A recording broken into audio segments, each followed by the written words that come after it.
Hello everybody. Basically what I'm going to be doing is attempting to film my wrap-up as a vlog this month because I found it really hard to remember the things that I wanted to say in my August wrap-up, and I realized that there was a lot that I forgot to include in some of my books.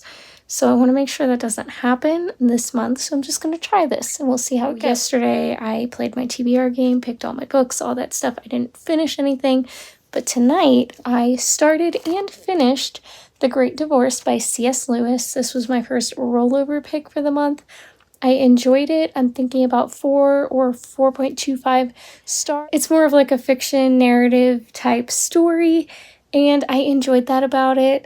There were some quotes that I really liked. I tabbed one that I definitely want to remember and go back to.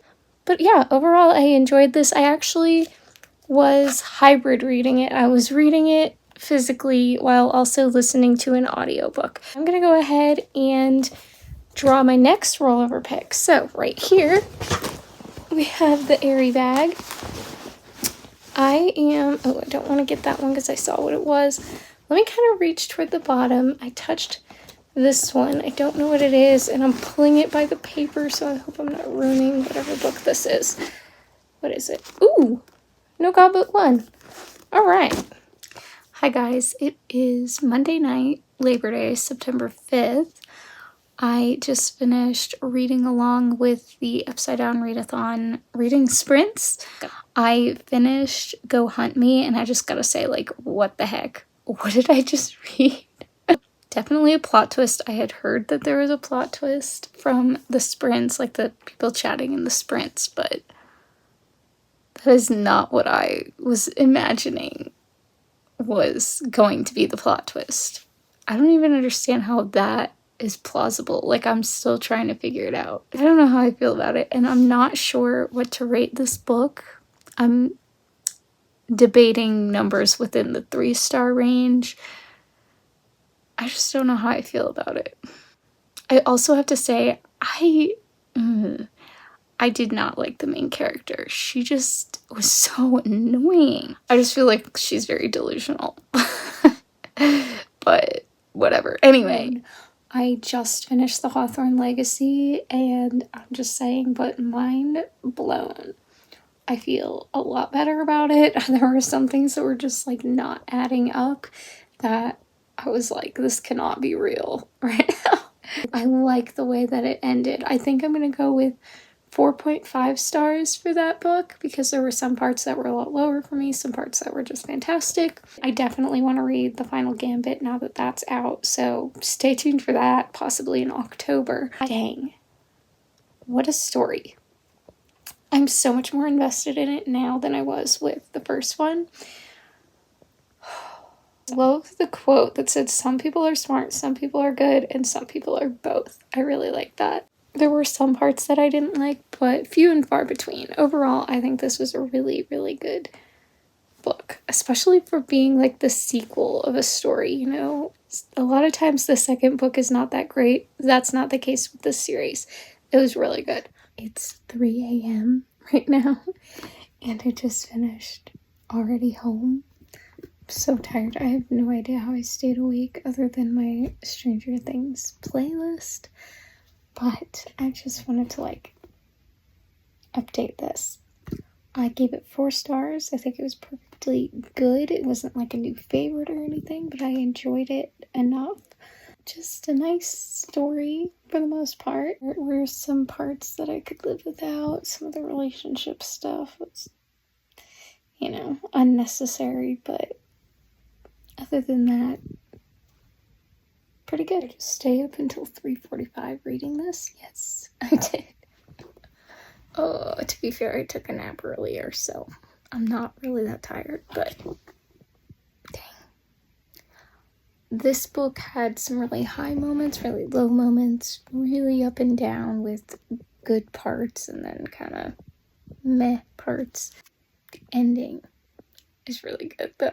It was not predictable. Like, all of the things that I kept thinking could have happened were not the way that it went, so I like that. I appreciate that. I gotta say, this is just giving me such Pretty Little Liars vibes that I am not sure I'm fully able to enjoy the story itself, because I'm just like picturing those characters. Okay, hey guys, it is September 20th, a Tuesday. Yesterday I finished 3 books, all for Bookoplathon, and the first book is The Final Gambit, which is the 3rd book in the Inheritance Games trilogy.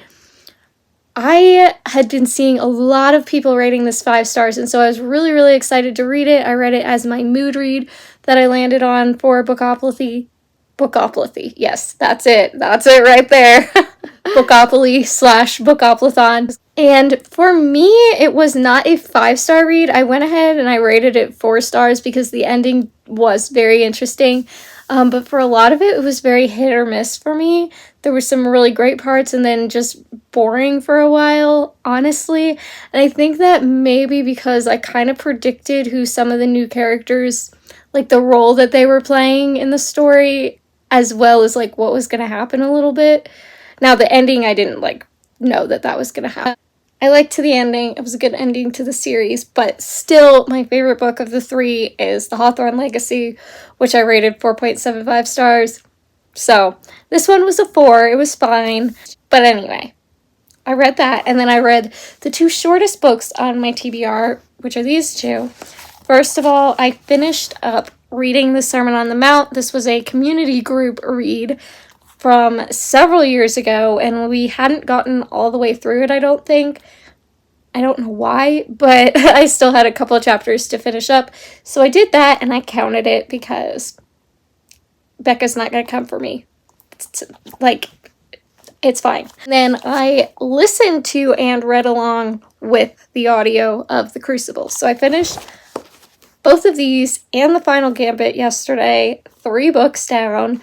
For Bookoplathon, I have 2 to go because I had, if you saw my TBR video, you know I switched a few of them around. My mood read was supposed to be this next one, but I made The Final Gambit my mood read, and then for the 500 book over 500 pages, I am going to use Wondersmith instead, which this was supposed to be my mood read, but since it's so long in this copy, we're using it for the 500-page one. So I will not be reading that Bible prophecy commentary for this. Instead, I am saving that, and I'm going to try to use it as kind of like a devotional in 2023. So I'm excited about that.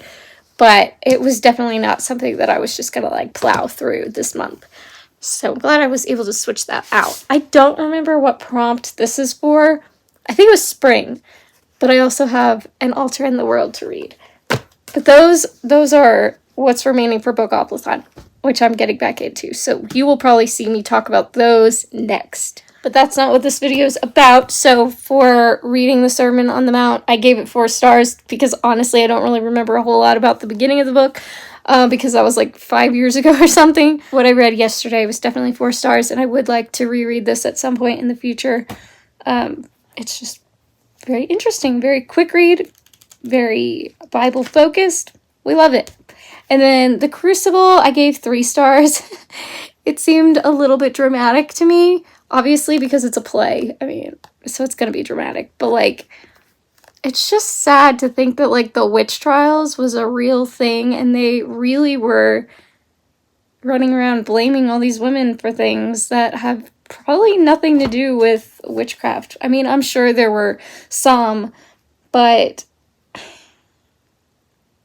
I think it was just, I don't know. I wasn't there. Can't really judge, but it's just sad to think about the fact that undoubtedly there were lots of people blamed for something that they weren't responsible for. Anyway, read those. 4 star, 3 star. Okay, I've had enough with the crazy hair. It's so frizzy. So I'm wearing a hat and I look like I'm about to go play baseball. We're here for it. Anyway, I just finished Wondersmith this morning. I gave it 4.5 stars. I really enjoyed it. There were a few things that knocked it down a little bit for me. But I love how her character develops in this story. Like this part of the story. I love the bonding that happens with some of the characters. I'm always here for that. Just her learning who she really is, what she's made to do, and learning who she can trust and who surprises her, who surprises us. Overall, I really enjoyed this. I hate that there's a sticker on it. What if I can get that off? Okay, much better. Anyway, overall, 4.5 stars. Second highest rated book that I've read this month. I really enjoyed it. I definitely hope to put Hollowpox on my October TBR. Just a little, heads up on that. I definitely want to continue the series, and I'm just so glad that I read this. I still have to decide if I'm going to keep this copy, because obviously I would love to have it, but it's the only one in the series that I physically own. So I have to think about that. But overall, I love this. I actually finished it on ebook. I read most of it physically yesterday, and it definitely was every time I would put it down and then come back to it, it took me a minute to get back into.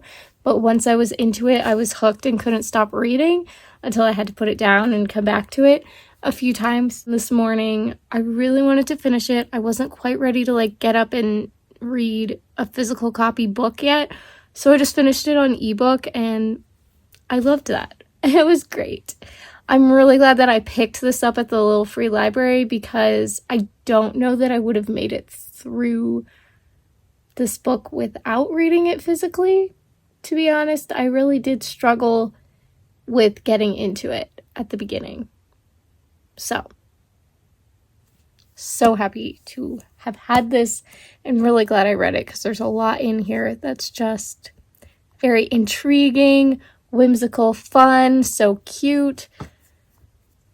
I just love it, and I can't wait to see what happens in Morgan's adventures in the next book. I've heard that the next book is about an epidemic or pandemic and quarantine. I think it came out around 2020, so I'm really interested to see what that's like. But yeah, I'll stop rambling now. Love it. Get it. Read it. All that. Okay, it's actually the next day. I am wearing the exact same outfit, but I just finished An Altar in the World, and I am debating between 4 and 4.25 stars. I know that's not a huge difference, but there is a lot in here that I just absolutely loved. In contrast to 1,000 Gifts, this is poetic in a really good way. I enjoyed it. So many quotes. I took, what am I trying to say?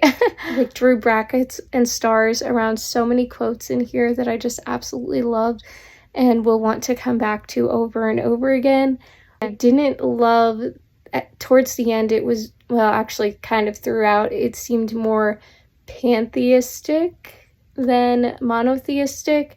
And as a Christian who believes in the Bible, I didn't connect with that. But it was interesting to read about different religions and their kind of ways of connecting with God, or what they think, but it wasn't as much Christian focused as I was hoping it would be. The length of the book, it's short. It's 210 pages. I could have lived without the last 50-ish pages. I didn't love the chapter on pain, which I think kind of speaks to exactly what she's saying about pain. Nobody, wants to be in. That chapter particularly was not as gripping to me as the rest of them. I absolutely love the chapter on vocation. If you read anything in this book, make it that chapter. That chapter was fantastic, and I loved it.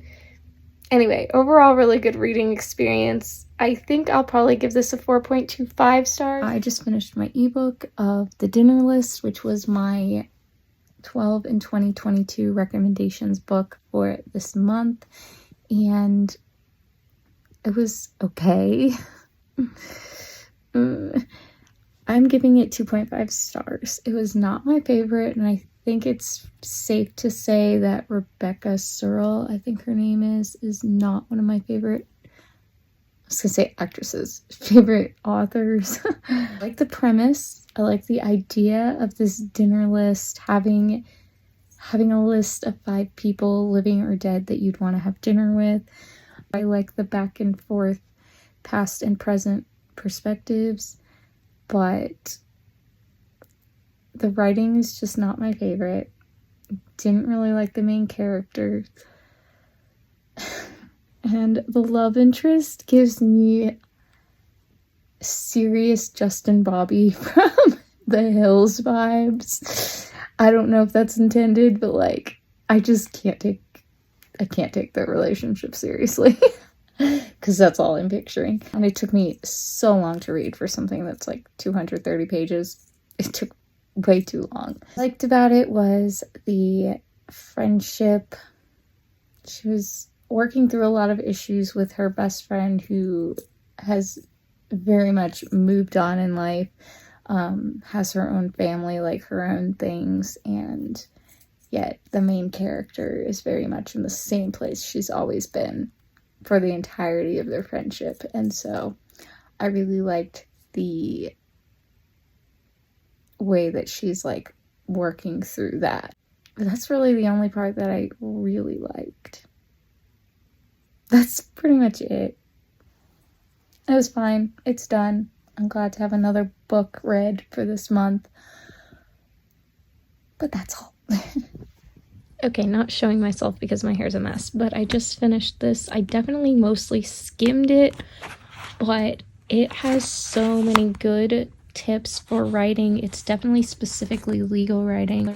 It also has some just like regular writing tips too, like different terms you can use for transitions, stuff like that.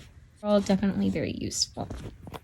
Okay, I just finished Pages & Co. Tilly and the Map of Story. Took me until about the last 80 to 100 pages to really get into it. And the book's only 300 pages long in ebook format. So, but the ending was really good. And I'm still intrigued to see like what happens in the series and what happens in the next book. But this was not my favorite of all of the Pages & Co. books. Still glad I read it, and I love this cover out of all of them. This is my favorite cover, but not my favorite story. Okay, hey guys, I just wanted to come on and address the books that I did not get to this month. Everything that you've seen thus far is all my thoughts on the books that I read in September, but I did have a few that I didn't quite finish. I have started all of the books on my TBR, so that's really exciting. Pretty proud of myself for that. I did really, really well in September. It was a great month for reading. I read 14 or 15 books. I'm not sure on the total count of that. I'd have to double check, but really good overall. I've never read that many books in a month. Usually a good month for me is about 7 books. So this month I read double that, and I'm low-key very impressed with myself on that. I think it's in large part due to the Upside Down Readathon that was so much fun that happened earlier in the month. I read 5 books for that. No, 6 books. One of the books was a short little middle grade, but had a really good reading week that week, and that just kind of enabled me to read much more than a usual month. Let's go ahead and talk about the books that I did not get to finish. As you can see, I read a bunch. I already talked about this. Let's go ahead real quick talk about 1000 Gifts. Now, I tried to pick this back up this month. One of you guys said that I should at least skim it, like give it another chance. But I just can't do it. I just don't like the writing style, unfortunately. And it is one of those books that I could easily get again if I ever did really want to give it another chance, but I just don't want to right now. I love the cover, but the writing style is just not it for me. And so I'm going to go ahead and put this in the unhaul pile, unfortunately. But the rest of the books are going to roll over. Either they're going to go in my rollovers bag, or I'm going to actually physically continue reading them in October. So let's talk about that. First of all, my actual rollovers bag book that I picked after I finished The Great Divorce is No God But One. I think this is going to be an amazing book. I've just not been in the mood to read it. as you can see, I did make some progress, but I just wasn't like really wanting to pick it up. So what I'm going to do in the October TBR video is I'm going to draw another book, and then I'm going to decide between this one and whatever one I draw, and whichever one I draw will be my rollover going into October. So that's where we stand with this. I definitely will finish it. I want to read it. It's not like I'm DNFing it or anything like that. It's just I've not been in the mood for nonfiction, and I did have quite a few nonfiction on this TBR. Written on the Heart. Now, technically, I did not get into this month, but I have read it previously for school. It's just going to be going into my rollovers bag, and I'll get to it at another point in time. Sacred Marriage is another one that I'm really excited to read. I think it's going to be fantastic. I just wasn't feeling picking it up. I did put this as one of my Bookopolis-on picks for one of my like extra roll as you go, but I didn't end up reading any of it. So this is also going in my rollovers bag. The next book is my Blind Dates Bookshop birthday box. So my birthday was in August, and I got this in August. I just wasn't really feeling like picking it up that much this month. I'm definitely slowly working my way through it. It's Synapse, but I definitely do want to finish it in October. So this is going on to my October TBR kind of unofficially, but I do want to finish this and the birthday box goodies during the month of October so I can get that video up and just have like a little bit of extra content for you guys. Then we have Unplanned, which I swore that I was going to actually read it this month, and I did start it. I made some good progress. I will say it's definitely following the same storyline as the movie, but I'm loving reading the story in her own words. I just think that there's something powerful about that, and I'm really enjoying it. Since 40 Days for Life just started on September 28th, I just started this book then, and I will be continuing reading it in October. So this is also going on the October TBR, which you guys will see in the TBR video. Then lastly, I brought this out, but I realized I just really kind of want to pick up where I left off the last time I was reading this book. So I will be just doing that, which means I'll pick it up October 18th-ish. So I'll pick this up mid-month, just to like continue. But that's everything. I read all of my ebooks and all of these books. It was a fantastic reading month. I hope you guys enjoyed this. Let me know if you liked this kind of vlog style wrap up. Works so much better for me because I think I could give you a much better synopsis of what I thought of the books right after I read them than I could sit there and try to tell you about these books. That is everything for the month. What was your favorite read in September? What was your least favorite read in September? Have you read any of these books that I talked about in this video? Comment it all. I'd love to hear from you guys, and I will talk to you guys next time for the October TBR video and TBR game. Bye!